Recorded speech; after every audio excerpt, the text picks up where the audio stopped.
Good afternoon guys and welcome again to my channel. So today is the 16th of the March.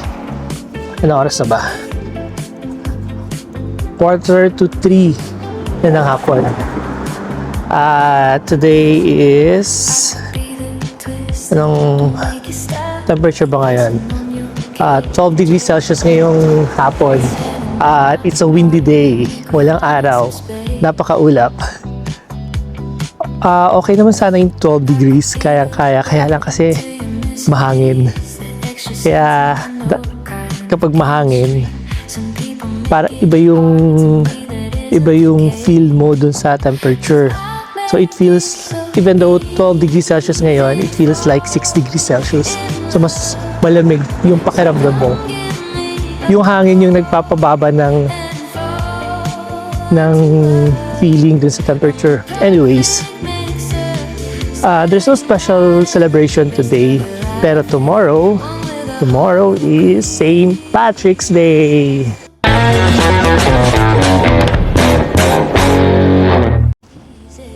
So sino nga ba to si St. Patrick at bakit napaka-famous nito sa Ireland? Bakit napaka-famous na saint to sa Irish history? Ang St. Patrick's Day ay hindi lang naman sinaselebrate yan dito sa Ireland, but it's being celebrated to the Christian world. So buong mundo nagsaselebrate ng St. Patrick's Day. Hindi lang dito sa Ireland. Pero St. Patrick is the patron saint of Ireland.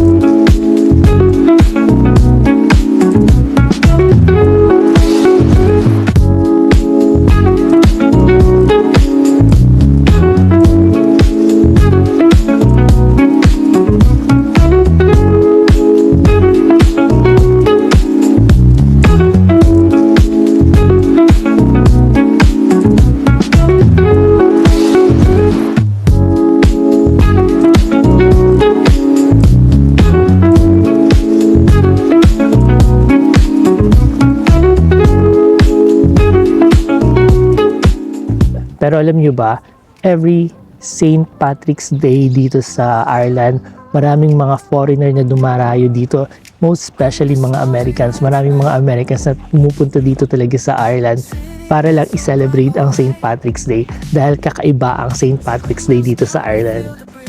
Pero paano nga ba nagsimula ang St. Patrick's Day dito sa Ireland? Pero syempre, para hindi ako mapahiya sa inyo, I made some research. And not thorough research, siguro mga nanonood ako ng mga clips, pinakinggan ko kung ano bang meron sa St. Patrick's Day. So, nagsimula ang St. Patrick's Day sa isang bata na hindi taga rito. Si St. Patrick's ay hindi taga Ireland. Pinanganak siya sa Roman Britain. Yes, you heard me right. St. Patrick is not really an Irish person or an Irish individual. St. Patrick was born in Roman Britain in year 4th century. Tagal na, no? So, from there, kinidnap siya. Kinidnap siya ng mga Irish raiders at dinala siya dito sa Ireland para gawing slave. So, dinala siya sa one of the counties or what we call province dito sa Ireland, at ang naging trabaho niya dito ay magpastol ng mga tupa at ginawa siyang laborer. So 16 years old siya nung dinala dito, so nagtrabaho siya ng maraming taon dito sa Ireland. So after that, eventually nakatakas siya dito sa Ireland at bumalik siya sa Britain kung saan siya ipinanganak, at na-reunite siya with his parents. So years later, one night he had a vision that calling him to go back to Ireland, the very place that once he had been enslaved. Kaya ayon, years passed, he went back here in Ireland as a Christian missionary. So kasi before, Ireland is a pagan country, so they don't believe in God, they don't believe in Trinity, they don't believe in Mary.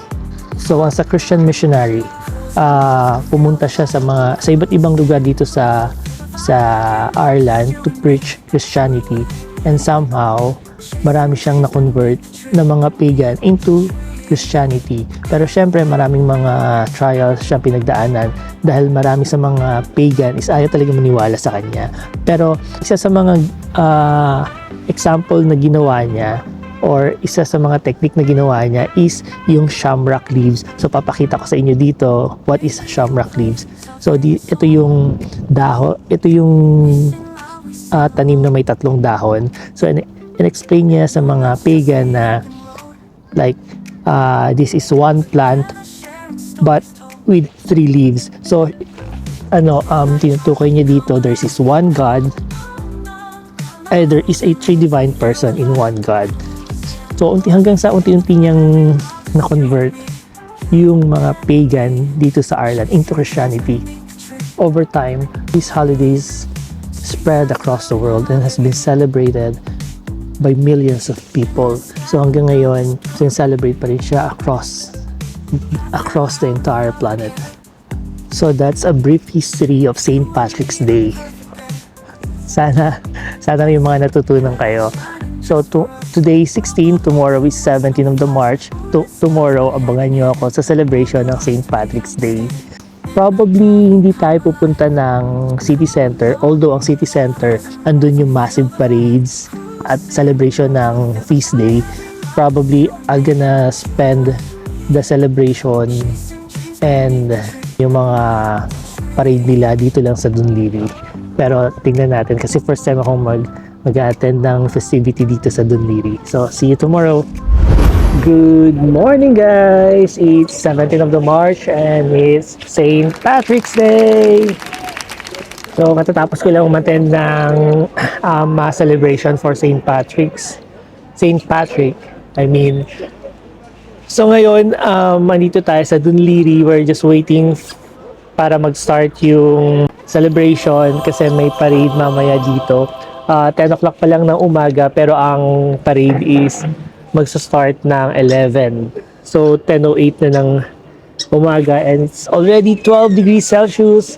Sana ganito yung panahon, maaraw, at sana hindi umulan para masaya yung celebration. Everyone is preparing already. Marami na rin mga tao sa kalsada. So, hopefully, magiging masayang celebration to. Pakita ko sa inyo kung gaano na sila nagpe-prepare.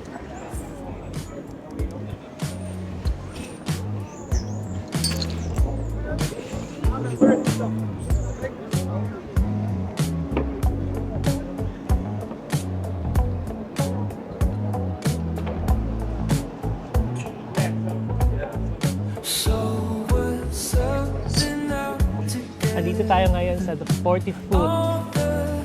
Hindi ko alam kung anong klaseng celebration meron mamaya kasi first time akong attend ng celebration dito sa Dunleary kasi nung first year ko dito sa Ireland, umattend ako ng parade dun sa city center. Sobrang daming tao talaga doon, as in sobrang dami. Marami kang makikita mga iba't ibang lahi at marami kang makikita mga Amerikano doon. Sobrang daming mga Amerikano. So see you in a while. Habang nag-aantay tayo ng parade ng ngayong 11 o'clock, dito muna tayo pumunta ng Dunleary Port. Tingnan nyo, sobrang daming mga seagulls. Enjoy na enjoy nila yung alon.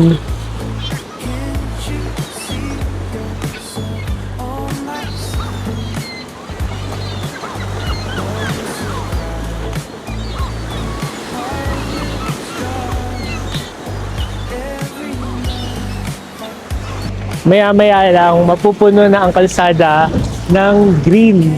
Kasi nga 'di ba, parang ang color ng Ireland is green. So makikita mo sila nakadamit ng green, sapatos nila green, naka-headband na green, naka-sombrero na green. Halos lahat green. So meron tayo syempre green cap.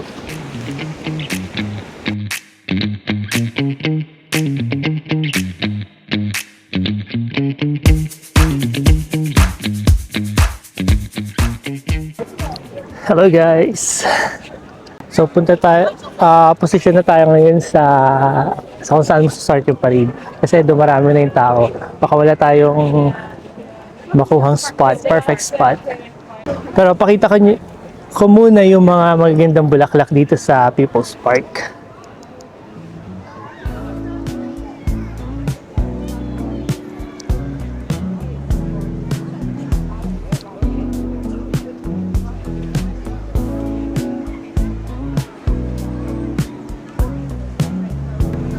Marami nga rin pala mga food stall dito sa People's Park, kaya kung magugutom kayo, meron kayong mabibilhan.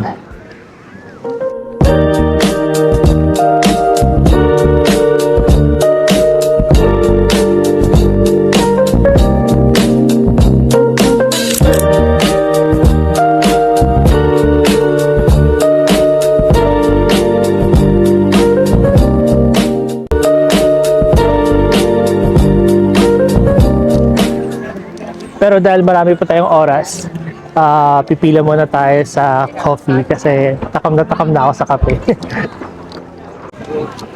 So dumarami na ang mga tao ngayon dito. Nandito tayo ngayon sa People's Park. At dito kasi magsa-start malapit yung parade.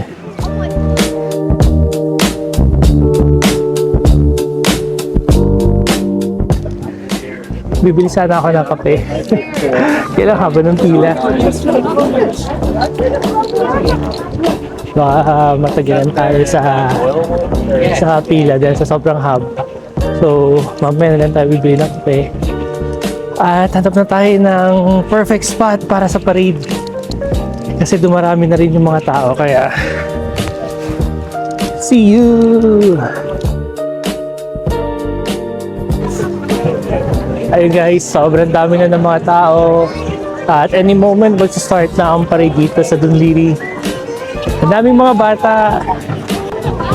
Puntahan natin sa may starting lane ng parade para pakita ko sa inyo kung gaano na sila kadami.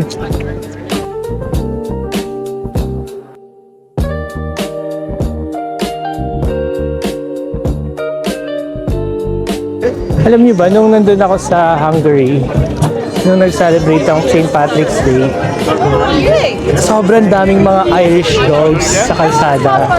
As in, nilabas nila lahat ng mga Irish dogs nila kasama sa parade. Yung mga Irish dogs nila. Sobrang gaganda nga, ang cute ng mga aso. Ayan na guys, start na ng parade. So, makikita na natin.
Ayun guys, tapos na rin yung Dunleary Parade.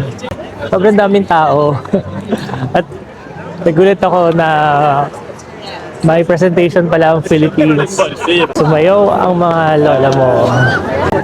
Pero ang ganda ng presentation ng Philippines ha. Naka silver white dress ang mga Pilipina. At talagang ganda ng mga ang ano nila. At talagang namangha ako sa presentation ng mga Pilipino. So ngayon, lakad-lakad muna tayo bago umuwi. Pero ang dami pa rin mga tao. Kanina hindi ako nakabili ng kape kasi sobrang haba ng pila. Eh, try ko ngayon makabili ng kape dito kasi kapeng-kape na talaga ako.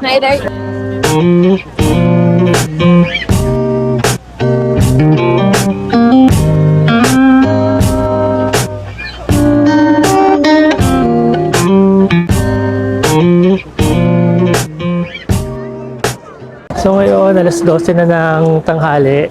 Tapos na rin yung parade dito sa Dunleary. Pero sa city center, ngayon pala magsa-start yung massive parade doon. Sobrang ganda ng parade doon sa city center. Pero syempre di tayo pupunta doon kasi may pasok pa ako mamayang gabi. So kasi ang DART is closed ngayon dahil sa parade dun sa city center. Yung train station malapit dun sa city center is closed, so mag-o-open siya ng 4 PM, so hindi ako makaka-uwi. Sobrang lakas ng hangin, saka perfect na perfect yung panahon ngayon, hindi umuulan at maaraw na mahangin na maulap, kaya perfect yung parade.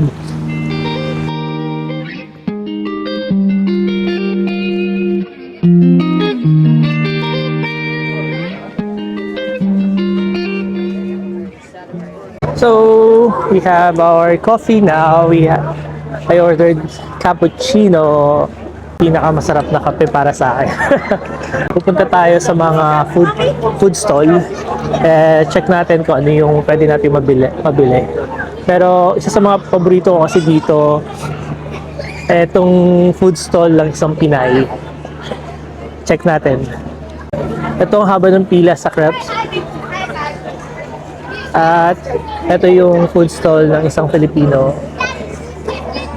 I mean, yung kanyang asawa is Irish. And yung wife is a Filipino. Masarap yung kanilang food. Every time na nandito sa dali dito ako madalas na bumibili. Pero for sure, ito bibilin ko ngayon. May mahabang pila nga lang pero carry lang. Madalas na binibili ko dito is yung hug box na famish. Kasi yun yung parang small size na kaya kong kainin. Pero hindi kasing savage. Kaya lang kasi malaki yun eh. And that's it guys. Dito na nagtatapos ang ating vlog. I hope nagustuhan niyo yung parade dito sa Dunleary and how they celebrate St. Patrick's Day here. So I hope you enjoy it and see you soon. Bye-bye. Sa mga hindi pa nakapag-subscribe, please subscribe and please like this video.